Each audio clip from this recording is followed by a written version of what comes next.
Arrête de te battre pour des détails. Lisons ensemble Romains 14, 17. Car le royaume de Dieu, ce n'est pas le manger et le boire, mais la justice, la paix et la joie, par le Saint-Esprit. Quand l'essentiel se perd dans le bruit, il y a des combats qui viennent de Dieu, et il y a des combats que nous fabriquons nous-mêmes. La différence peut sembler subtile, mais elle est immense.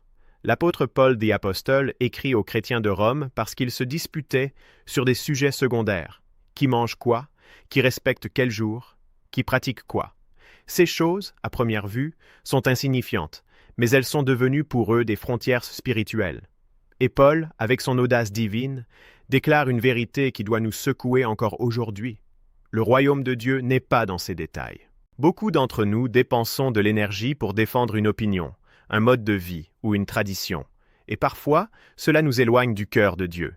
Nos querelles religieuses, nos débats théologiques, nos petites disputes familiales ou d'église sont souvent motivés par l'orgueil ou par le désir de contrôler ce que nous ne pouvons pas contrôler.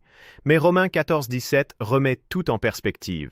Le royaume n'est pas une question de menu ou de calendrier, mais de justice, de paix et de joie par le Saint-Esprit. C'est le Saint-Esprit qui produit cette transformation intérieure. Et c'est là que réside la véritable maturité spirituelle. Pour rendre ce message concret, regardons un personnage biblique de l'Ancien Testament. Abraham, l'homme de la foi, celui qui a appris à choisir l'essentiel et à laisser Dieu gérer les détails. Abraham nous montre que parfois, céder n'est pas perdre, mais ouvrir la porte à une promesse plus grande. Avant même d'entrer dans nos points principaux, prenons un moment pour nous interroger. Est-ce que mes combats actuels me rapprochent de Dieu ou m'en éloignent? Est-ce que mes discussions servent la paix et la joie, ou elles alimentent la division? Est-ce que mon obsession pour le détail m'empêche de voir le plan de Dieu pour moi? Si ta foi produit plus de stress que de paix, plus de tension que de joie, il est temps de réaligner ton regard sur le royaume et sur ce qui compte vraiment. Dans Genèse 13, nous voyons Abraham et Lot, tous deux bénis abondamment par Dieu. Leurs troupeaux grandissent, leurs serviteurs se multiplient, et bientôt, ce qui commence comme une simple question d'organisation devient un vrai point de tension. Les serviteurs se disputent pour les pâturages et l'espace, et rapidement, ce conflit logistique révèle une vérité spirituelle. Le cœur humain est souvent tenté de se battre pour ce qui semble précieux, même au détriment des relations. Abraham et Lot pourraient facilement transformer cette situation en guerre ouverte. Abraham, en tant qu'aîné et détenteur de la promesse divine, avait l'autorité pour imposer son choix. Il aurait pu s'approprier les terres les plus fertiles, se dire « Moi, je suis le patriarche, j'ai reçu la bénédiction, l'eau choisira ce qu'il reste. » Mais Abraham fait quelque chose de surprenant et de radical. Il laisse Lot choisir en premier. Il met de côté son droit et sa position pour protéger la relation avec son neveu et pour maintenir la paix. Abraham a compris une vérité essentielle. La relation vaut plus que le territoire. Parfois, ce n'est pas ce que nous possédons ou ce que nous gagnons qui compte le plus, mais comment nous marchons avec les autres et avec Dieu. Il a choisi la paix, même si cela signifiait renoncer à ce qui semblait matériellement plus avantageux. Et ce choix n'était pas un signe de faiblesse. C'était un acte de foi et de sagesse spirituelle. En cédant volontairement, Abraham ouvre la porte à la bénédiction divine. Et c'est exactement ce que Dieu fait. Après que Lot a choisi la plaine fertile, Dieu confirme sa promesse à Abraham et lui élargit la vision, lui montrant que ce qu'il a laissé tomber était secondaire comparé à l'appel et à la destinée que Dieu lui réservait. Protéger les relations plutôt que défendre un droit. Dans nos familles, nos églises, nos communautés, combien de fois nous accrochons-nous à notre pâturage, notre rôle, notre autorité, notre reconnaissance, ou même nos idées préférées?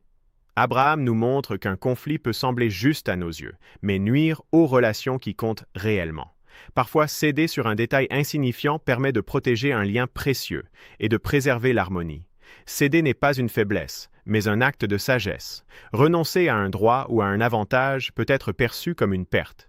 Mais Abraham nous prouve que la sagesse spirituelle consiste à reconnaître ce qui est secondaire et ce qui est essentiel. Dieu honore ceux qui choisissent de la paix sur le conflit inutile.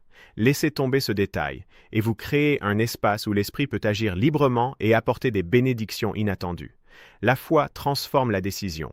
Renoncer volontairement à une position ou à un avantage ouvre la voie à des bénédictions plus grandes que ce que nous pouvons imaginer. Abraham ne savait pas exactement ce que Dieu allait lui donner après avoir cédé à Lot, mais sa foi a produit une action qui a aligné son cœur avec le plan de Dieu.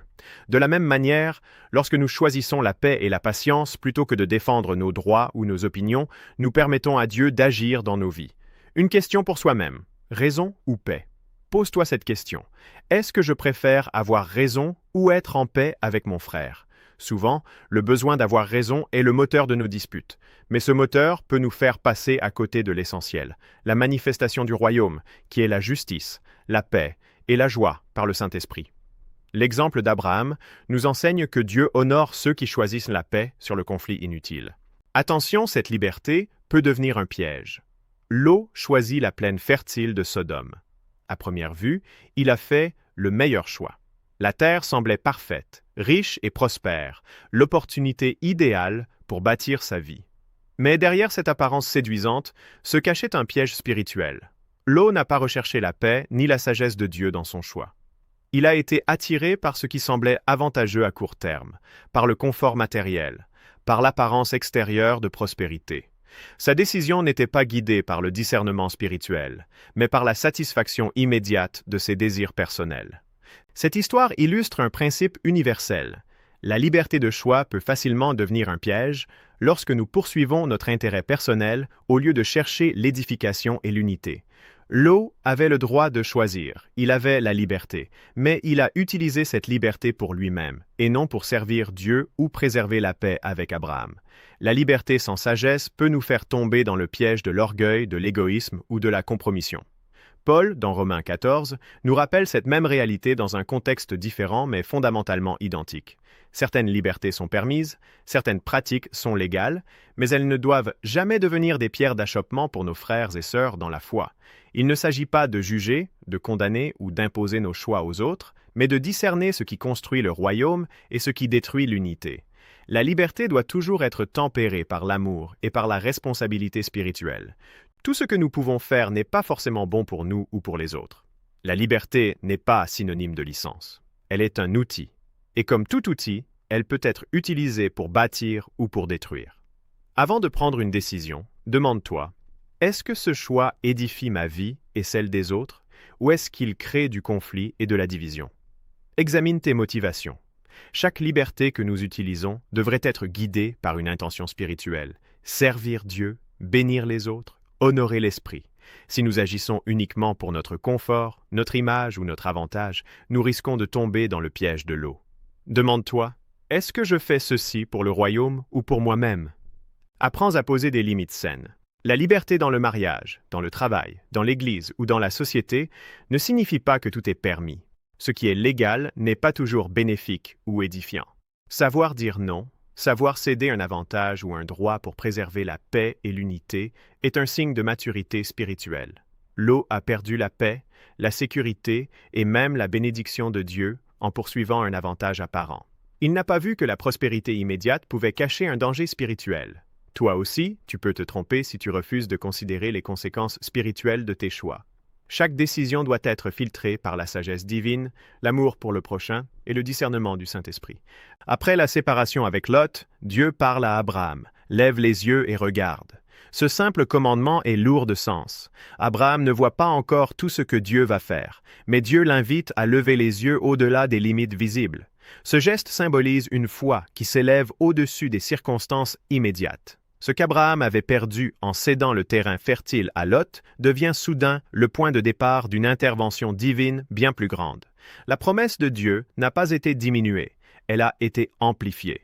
Dieu montre que la vraie richesse n'est pas dans la possession matérielle ou dans le contrôle des situations, mais dans la marche avec lui et la confiance en sa sagesse. Romains 14, 19 nous rappelle cette priorité. Recherchons ce qui contribue à la paix et à l'édification mutuelle. Ici, Paul met le doigt sur le cœur du royaume. Ce n'est pas une question de détails insignifiants, mais de relations transformées, de vies édifiées et de paix durable. La véritable victoire n'est pas de gagner une dispute, mais de voir les cœurs se rapprocher de Dieu et les liens entre frères et sœurs se renforcer. L'exemple d'Abraham nous enseigne que renoncer à un détail n'est pas une perte, mais souvent une porte ouverte vers une bénédiction plus grande. Quand nous lâchons prise sur ce qui est secondaire, nous faisons de la place pour que Dieu œuvre de manière inattendue et transforme la situation en faveur du royaume. Choisis ce qui construit et édifie. Dans tes relations, qu'il s'agisse de famille, d'amis ou d'église, évalue chaque conflit ou discussion. Est-ce que cela construit ou détruit? Ignorer les querelles qui n'ont pas de valeur éternelle libère ton énergie pour des choses qui comptent vraiment aux yeux de Dieu. Cela pourrait être un mot de réconciliation, un geste d'amour ou un acte de service désintéressé. La maturité se mesure à ce que tu lâches. La maturité spirituelle ne se voit pas dans la quantité de règles que tu imposes, ni dans la rigueur avec laquelle tu défends tes droits. Elle se mesure à ta capacité de renoncer à un détail pour préserver la paix et l'unité. Abraham n'a pas insisté sur le terrain. Il a choisi la paix et Dieu a élargi sa vision. Dans ta vie, chaque fois que tu décides de céder un point secondaire pour protéger une relation, tu marches dans la sagesse divine. 3. En somme, ce passage nous enseigne que l'essentiel n'est jamais dans ce que nous possédons ou contrôlons, mais dans notre alignement avec Dieu et dans la manière dont nous traitons ceux qui nous entourent. Abraham a compris que la marche avec Dieu vaut plus que le contrôle d'un détail. De même, nous sommes appelés à regarder au-delà de ce qui est immédiat et visible, à discerner ce qui a vraiment de la valeur éternelle, et à laisser Dieu travailler pour amplifier ce que nous laissons tomber par amour et par foi. Le royaume vaut plus que ton opinion, Abraham n'a pas tout compris. Il a eu ses moments de doute et de faiblesse. Mais sur ce point, il a montré une sagesse divine, préféré la paix et la foi aux détails matériels. Romains 14, 17 nous rappelle que le royaume n'est pas une série de batailles d'arguments ou de démonstrations de force. C'est la justice, la paix et la joie produites par le Saint-Esprit. Si ta foi produit plus de tension que de paix, plus de critiques que de joie, alors tu te bats pour des détails et tu perds l'essentiel.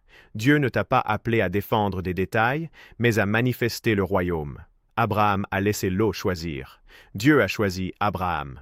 Et lorsque nous choisissons la paix, Dieu étend notre vision et confirme ses promesses dans nos vies. Dans toutes tes décisions et discussions, demande-toi, est-ce que cela produit paix et édification, ou division et fardeau? Arrête de t'accrocher aux détails secondaires. Libère ton frère, libère ton cœur, et laisse Dieu gérer ce que tu ne peux pas contrôler. Cherche la justice dans tes actions, la paix dans tes relations, et la joie dans ton esprit. Si tu appliques ce principe, tu expérimenteras une liberté spirituelle que même l'eau n'aurait jamais pu imaginer. Ton combat cesse d'être pour le détail et devient un combat pour le royaume. C'est ça, la maturité spirituelle. C'est ça, le véritable héritage d'Abraham. C'est ça, la puissance de Romains 14, 17.